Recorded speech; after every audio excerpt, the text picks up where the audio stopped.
So that's how it is. After listening, Dustin nodded thoughtfully. So according to you, whoever between you and Edwin Hummer develops the baling pill first will dominate the Swinton pharmaceutical market? You could say that, Natasha Harmon replied. But my research team and all the relevant data have already been taken away. Starting from scratch now is incredibly difficult. Humph. That bastard Edwin is so despicable, always using dirty tricks. Ruth pouted angrily. What kind of medicine is the baling pill?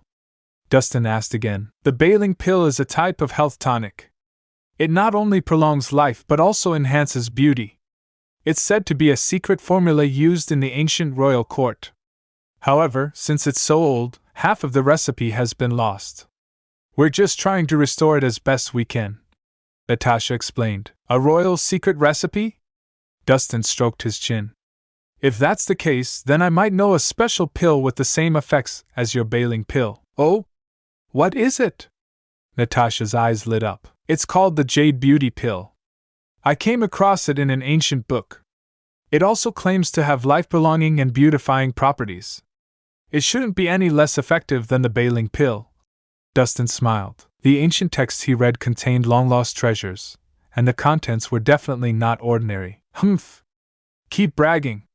Ruth rolled her eyes. The baling pill is a royal secret. And this Jade Beauty Pill, what the heck is that? I've never even heard of it. Just because you haven't heard of it doesn't mean it doesn't exist. Maybe it'll surprise you, Dustin replied calmly. Whether it works or not, we have to try. Tell me what herbs you need, I'll get them right away, Natasha said decisively. At this point, there were no better options. She had to go all in. Rude, bring me paper and pen, Dustin instructed. Hey! I've told you 800 times. I'm Ruth. Ruth! She barked back, then stomped on his foot hard before turning to fetch what he asked. Dustin took the pen and quickly wrote down the recipe for the Jade Beauty Pill with elegant strokes. Natasha took a careful look and nodded. Most of these herbs are pretty common and easy to find. The only problem is the century-old GANODERMA. That one's tough. Sis, there are plenty of herbal vendors in the medicinal market.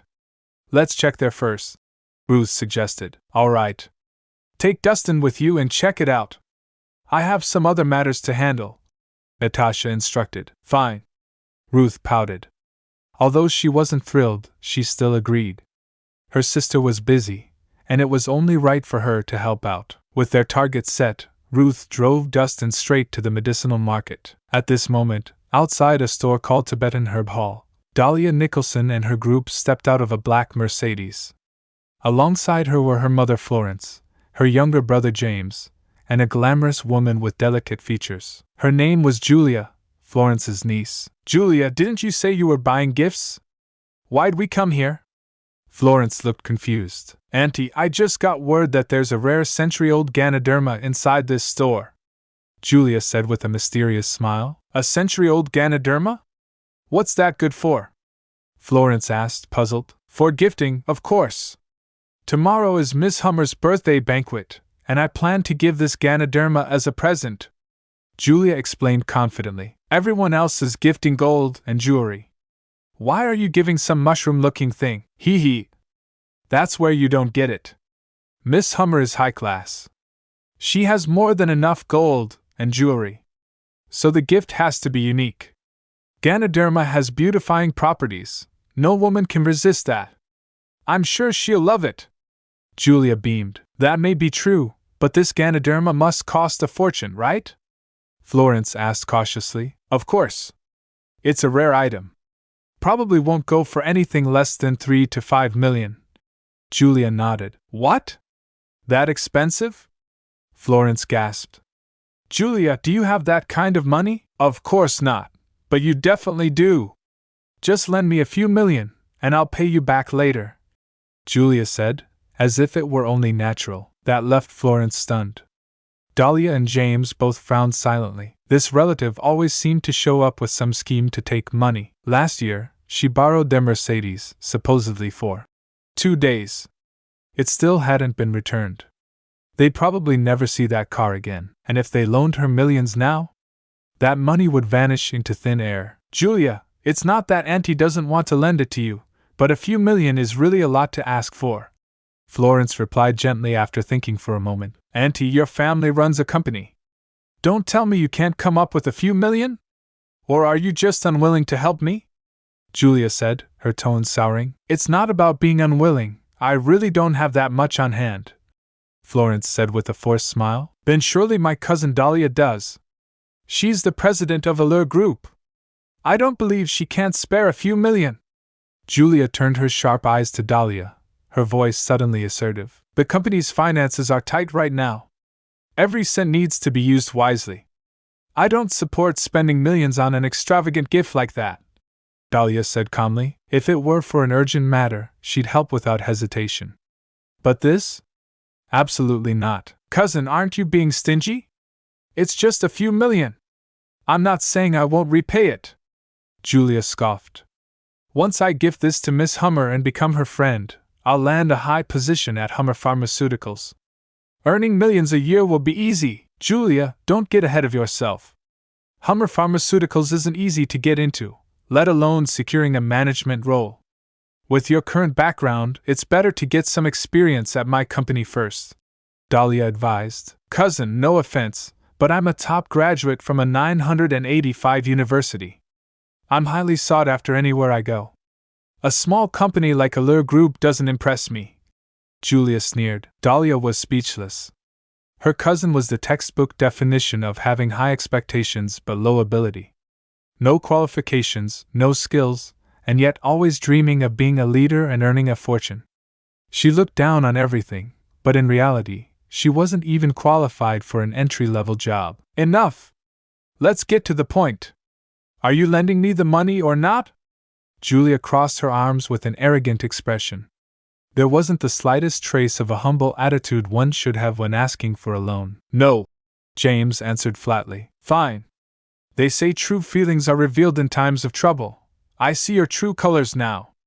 Julia snapped. Relatives? What a joke. Today you brush me off. Tomorrow, I'll make sure you won't be able to reach me. With that, Julia stormed off furiously. Julia! Don't be angry, don't be angry! Florence quickly pulled Julia back and smiled apologetically. It's just a few million, right? I'll lend it to you, okay? We're all family. No need to get so unpleasant. Mom! Why are you always spoiling her? James frowned. Julia is my only niece. Now that she's in trouble, if I don't help her, who will? Florence said righteously. But that's not the right way to help someone, is it? James was clearly displeased. Enough from you, Florence glared. I'm not using your money. I'm using my own. Isn't that allowed? You! James was at a loss for words. Was this really his own mother? She treated a cousin better than her own son. Aunt Florence always loves me the most.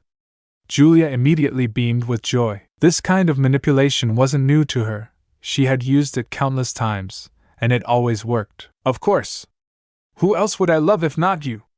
Come on, let's go buy that GANODERMA. Florence took Julia's hand and led the way into the Tibetan herb pavilion. Sis! Why aren't you saying anything to Mom? James asked, frustrated. What's the use? This isn't the first time. Dahlia looked helpless. Her mother had always acted this way toward her younger sister's family, but such lowly, overindulgent behavior toward relatives really was over the top. Shopkeeper! As soon as they walked in, Julia called out haughtily. Well, well! Distinguished guests! What can I help you with today? A chubby, middle-aged man waddled over eagerly. I heard you acquired a century-old GANODERMA. Is that true? Julia asked, gracefully taking a seat. You're well-informed, Mississippi. Yes, we just got it in yesterday, the boss said honestly. Is that so? How much are you selling it for? Julia followed up. This GANODERMA isn't cheap. We were planning to auction it. The shopkeeper explained. Auctions are too much of a hassle. Why not just sell it to me? That way you save on commission, Julia said casually. Well, the shopkeeper pretended to hesitate. What? You think I can't afford it? Just say it. How much? Julia asked bluntly. Well, since Miss is so straightforward, I won't hide it. If you can pay this, he held up 5 fingers. 5 million? That much? Florence's expression stiffened. Even though she had mentally prepared herself, Hearing the real price still made her nervous. 5 million is already a friendly price. If I auctioned it, it could go for 50 to 60% more. I'm in a hurry to sell, otherwise I wouldn't offer it this low, the shopkeeper said, shaking his head. Can it be a bit cheaper? That price is really steep. Florence tried to haggle. No way. I paid a high price to get it myself. Honestly, if the right buyer comes along, selling it for 10 million wouldn't be a problem, the boss said solemnly. But Florence tried to say more, but Julia cut her off.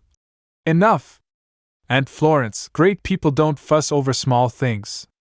It's just 5 million, we'll take it, you're bold, Mississippi. I'll have someone bring the GANODERMA for you immediately. The boss grinned from ear to ear and gestured to his staff. The assistant quickly understood and scurried upstairs. Moments later, he returned with a large, square wooden box. The GANODERMA is inside. Miss, will you be paying by card or cash? The shopkeeper asked with a smile. Card, Julia declared confidently. Aunt Florence, pay up! Florence twitched at the corner of her mouth. Heart aching, she slowly took out a card from her purse. Just as the transaction was about to go through, a loud voice came from outside. Wait! We want that GANODERMA! Everyone turned toward the sound and saw a man and a woman entering. It was Dustin and Ruth Harmon. You! What are you doing here? Seeing Dustin, Dahlia was surprised, but when she saw the naturally beautiful Ruth standing beside him, her expression darkened. A pang of jealousy bubbled inside her. Was one woman, Natasha, not enough? He still had time to flirt with others? Men really are fickle creatures. Dustin, you know them? Ruth looked around, puzzled. I do. That's Dahlia, president of Allure Group.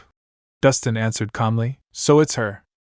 A hint of hostility flickered in Ruth's eyes. This woman was her sister's biggest rival. She had to keep a close watch. There was no way she'd let the flames of the past reignite. Humph!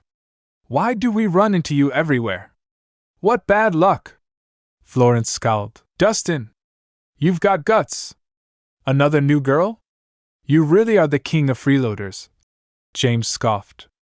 Inside, he was seething with jealousy. Damn it! I'm outstanding, yet I can't even find a girlfriend. Meanwhile, that loser Dustin changes women like clothes. First, the Steel Queen Natasha, and now this pure and beautiful girl? Heaven really is unfair. Hey! Were you two the ones shouting earlier? Julia glanced them up and down, clearly annoyed. Yes, it was us. Bruce stepped forward and said clearly. Boss, I want that 100-year GANODERMA. Name your price. Ha! Who do you think you are? You think just saying you want it is enough? Julia looked hostile. Let me be clear, I've already offered 5 million. It's mine, miss, we're in urgent need of that GANODERMA. Could you let us have it? Ruth remained polite. Who the hell are you to ask me for favors? Get lost! Julia snapped. Ruth's smile faded. Her voice turned cold.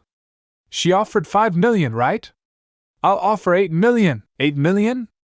Everyone around was shocked, especially the shopkeeper. His eyes lit up with greed. The customers passing by also stopped to enjoy the show. Hey! What's your problem? Trying to stir up trouble? Julia's face darkened. A treasure like this naturally goes to the highest bidder. Is there a problem? Ruth countered without hesitation. You be *TCH. You want to play this game? Fine. I'll offer 10 million! Julia shouted. Florence turned pale with fright. 5 million was already their limit. 10 million? That would drain their entire life savings. Before anyone else could react, Ruth said again. 12 million. I'll give 15 million! Deal's done! Julia roared, grabbing the box with the GANODERMA inside. Boss! First come, first served.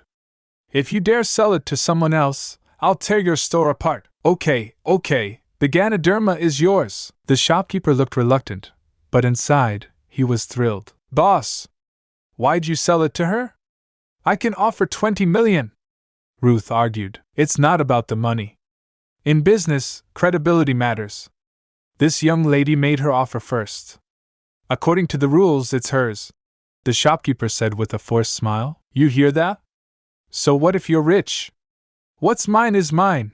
You can't snatch it away! Julia laughed proudly, like she had just won a battle. Meanwhile, Florence stood behind her with a face full of sorrow, heart bleeding. 15 million, even her coffin fund was gone. And just can't accept it. This can't be the end yet. You promised to never leave, and now you're gone.